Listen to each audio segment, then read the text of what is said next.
In the faraway land of Australia, which is actually where I'm from, you will find many cryptids and creatures that are just like the famous ones from all across the world. Now, we actually have a very unique culture, and with that comes with unique cryptids. A lot of them even from the Aboriginals, which had lived in the land for very long, and thus that's why we have so many cryptids from them.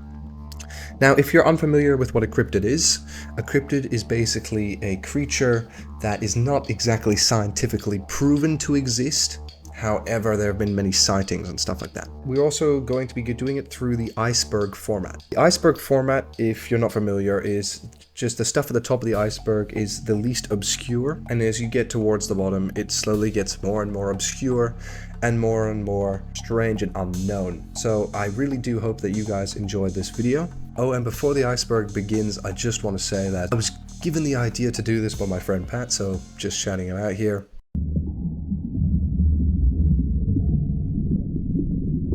Now, the very first entry is the most known one, and that is because tourists, if you're listening, this one is real. It's actually real. Trust. So, watch out when you visit Australia. Here's an example of an anti-drop bear helmet that is commonly used. Drop bears are large, vicious marsupials that live in the treetops until they see humans/prey walk underneath, and then drop down onto the victim's head. The Australian Museum describes the drop bear as having coarse orange fur with some darker molted patterning. They are around the size of a leopard or a large dog, and they are heavily built and have powerful forearms for climbing and to hold onto prey. There are several methods to avoid being attacked by drop bears. These will consist with putting forks in your hair, spreading toothpaste or Vegemite behind your ears and armpits, urinating on yourself, and speaking English with an Australian accent, although that one's not going to work. Trust me on that one. Our next entry is the Yowie. So the Yowie is, think of it as an Australian Bigfoot, or Yeti, if you're from the Himalayas, I guess. Yowie is a fanged humanoid marsupial, or a great ape, featured in Aboriginal mythology. The Yowie is described to be about 5 to 9 feet tall, so it maxes out about 3 meters for all the civilized ones, with a large red mouth and talon-like claws according to Aboriginal legends. It was also noted that the Yowie contained 2 large fang-like canines, which distinguish the Yowie from other Bigfoot species. It usually has brown or reddish fur. The Yowie is described as being one of the most aggressive Sasquatch species, and has been reported tearing heads off kangaroos and dogs. It has also been seen attacking humans as well. Now, interestingly, this actually has a lot of quite common sightings, one being as late as 2021, so be careful.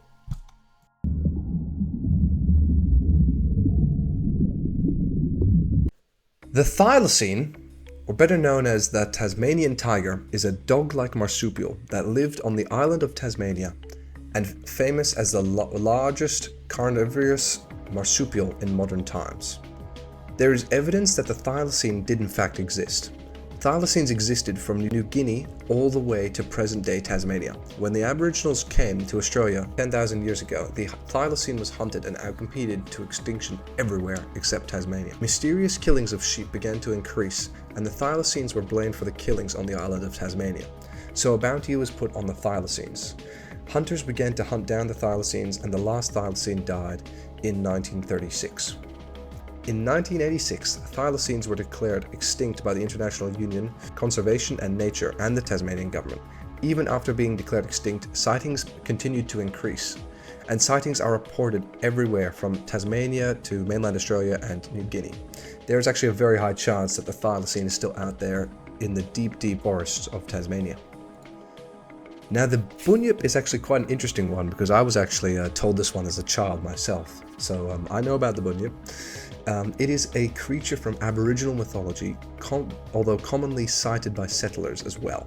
It lives in creeks and billabongs, so a billabong is sort of like a waterhole. It's called an oxbow lake in the United States. One of the earliest accounts of the Bunyip occurred in 1818 when explorers James Meehan and Hamilton Hume, wait a second, is that the guy from the Hume Highway? No way. Discovered large bones in Lake Bathurst in New South Wales. One legend says that a man named Bunyip broke the rainbow serpent's greatest law by eating his totem animal. Banished by the spirit Baimi, the man became an evil spirit that lured tribesmen and their livestock into the water so he could eat them. Ooh, scary. The Burrunjor, or also known as the Bunyip, is an Australian dinosaur cryptid that resembles the theropod dinosaur Tyrannosaurus rex. Burrunjor is described as being a giant lizard, according to Aboriginal mythology. Based on sightings, it is 7 to 9 meters or 20 to 25 feet long, has small clawed hands, and is bipedal in nature. Throughout the 1950s, Australian cattle ranchers reported a large creature leaving bipedal tracks and was eating their livestock. These tracks have actually been preserved and casted, which is very, very interesting, actually, that we have physical evidence. It's one of the few creatures that we do have physical evidence for, which is interesting. There have been no sightings of this creature in more than 30 years. At least no one has seen it and come forth. This has led many to think that it had once existed and then had become extinct.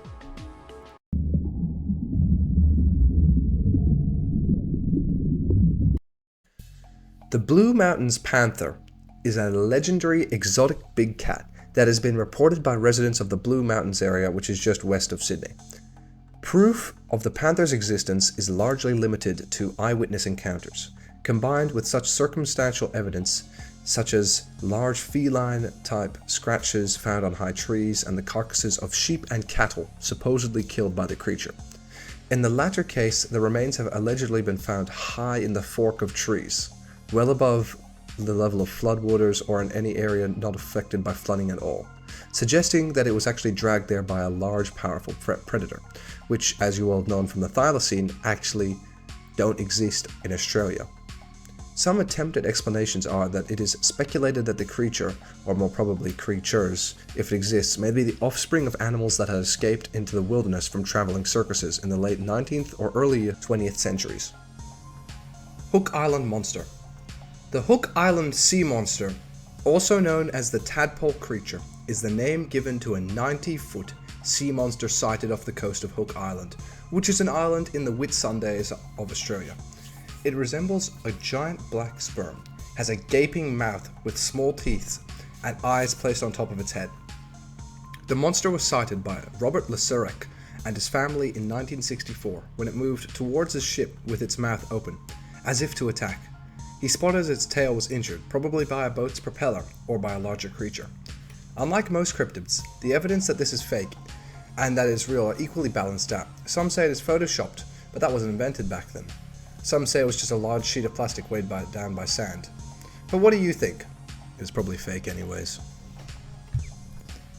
Yara-ma-yha-who is a blood-sucking creature from Aboriginal folklore that lurks in the treetops until a person walks underneath it. When it would leap from the tree onto the person, suck out almost all of its blood, and swallow them whole. It resembles a little red frog-like man or woman, about 4 feet tall, with red hair and skin. It has an enlarged mouth with no teeth. It has suckers on the tips of its fingers that it uses to suck the blood out of its victims, which are usually people. It can unhinge its jaw like a snake. People who the Yara-ma-yha-who suck blood out of will also become Yara-ma-yha-whos in the future. Quite an interesting entry, I find. Certainly out there somewhere. I don't think this one's real, just saying, but man, if you ever get your blood sucked out, this could be why.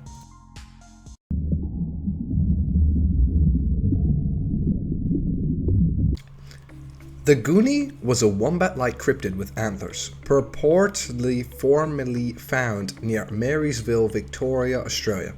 A stuffed one was on display in Marysville Information Centre. Reportedly, only 3 Goonies have ever been found, and the creature is generally regarded as a hoax, which originated in 2003.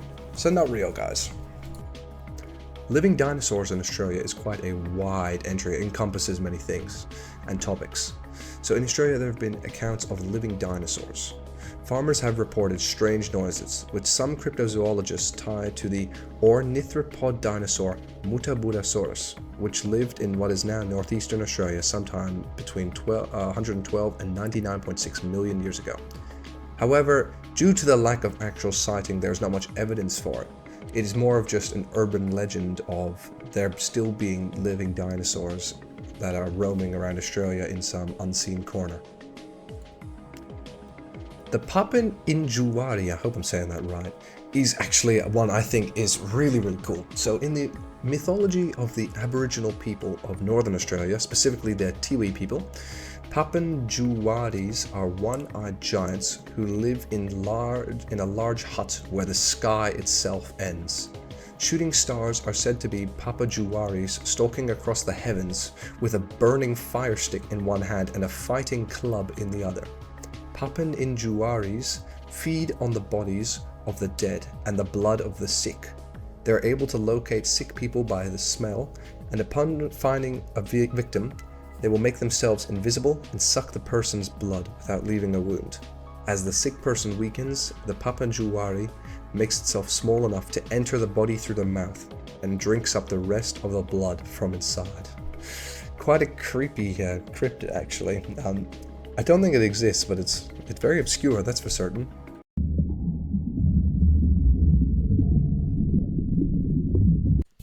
The Hawkesbury River monster. There have been reports as far back as ancient art of the Jurukal tribe Aboriginals of New South Wales of a mysterious water monster. Legend calls them the Mirayula, giant water serpent. It is depicted in cave art as having a snake-like head, long neck, large body, two set of flippers with an eel-like tail. There have been reports of strange slide marks similar to that of a crocodile along the banks of the river. Now, what's funny is that I've actually swam in the Hawkesbury River, so it's probably the closest I'll ever get to a cryptid. But there have been sightings of basically just, it's your typical sea serpent Loch Ness monster type thing. It's basically just, the Australian ripoff of the Loch Ness monster. But apparently ours came first, so we beat the Brits out there. The Gippsland phantom cat is a feline cryptid in the Gippsland region of southeastern Victoria in Australia. Although feral cats are present throughout Australia, there has yet to be any definitive proof that big cats exist in Australia despite hundreds of reported sightings. Now, I'm actually going to sort this one in with the Blue Mountains panther thing, because all across Australia there have been many sightings of different type of big cats, and they've all got their own names. So there are actually a couple entries for this, but I've just all grouped it into these two. Supposedly none of these big cats exist, but also supposedly they might have escaped. It's just, we haven't really tracked or found one. Just, there have been hundreds of eyewitness accounts of these big cats that have all got their own individual names. The Gawarage, I hope I'm saying that right, garage, no, or the Gorogai, is a cryptid reported from southeastern Australia, usually considered a neo-dinosaur, a water emu if you will. It is described as a featherless or giant emu which lives near waterholes and which drowns bathers in whirlpools. It is a possibility that it could have some real evidence to have existed, at least in the past, as many have noted its similarities to an ornithosaurid dinosaur, such as Struthmosaurus. These creatures were known to have existed until the late Pleistocene, so there is a possibility that one may have survived in an enclave somewhere out the bush. They are also sort of referred to as the emu bunyips or the long-necked, hairless bunyips due to their similar hunting environment. And so, if they actually did exist, they might have been mistaken as bunyips or whatever. It's a long thing.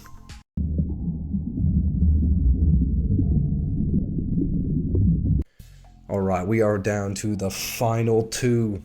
That's it, the final two things in this entire iceberg. These are probably the most obscure cryptids you'll find unless there are cryptids that are so obscure that I haven't actually found them, which is a possibility, you know. Might have to do a part 2. But this first one, the Australian Enigma. This is a large sea serpent that supposedly roams the deep sea around the Pacific coast of Australia. Eyewitnesses claim that a huge-eyed, semi-aquatic beast attacked a ship in the Pacific Ocean where it apparently ate at least one unfortunate sailor aboard the vessel. Although the facts surrounding this incident are scarce at best, what we do know is that in 1808, eyewitnesses reported that an Australian 3-masted bark was allegedly attacked by an unknown animal, which, according to the account, had climbed across the bow And this is another sort of sea serpent thing, kraken-like thing, just sea cryptid. There are many of these. Just something happens to a ship, sea cryptid, but it's very obscure, right? So I'm not sure even cryptid or cryptozoologists had heard of the Australian enigma. So there it is. And now the final entry of this iceberg. Now this one is very obscure. So I've actually visited, well, doesn't really count as visited. I drove past the small town of Springdale in regional Australia. So it's in New South Wales. And they've got a sort of urban legend in that town that is just so obscure that I couldn't help but put it in here. So it's called the Springdale Tiger, and there's not that much evidence for it in itself, or at least not that much survives. It's a very short one, but mainly it revolves around a large skull being found near the town of Springdale. It seemed to have been big enough news to make the press, and no photos seem to have survived of this. However, there are still newspaper clippings which you can find online of this supposed finding of the Springdale Tiger, and I don't know, people think that there might still be the Springdale Tiger out there roaming, or another one, or more big cats. It's all big cats. There's been 3 entries in this iceberg now about big cats. So maybe there actually are. Who knows, you know, I mean, we might actually find that in the future. Oh, there was actually a big cat roaming around. Oops. Well, I don't know, actually, maybe Springdale Tiger, maybe the skull was of all those big cats just dying off. I don't know. And that's it for this iceberg video. I want to thank you all so much for watching. I do hope you enjoyed it. If you think there's anything I might have missed, even though I did do a lot of research, if you think there's something I might have missed, please make sure to comment it down.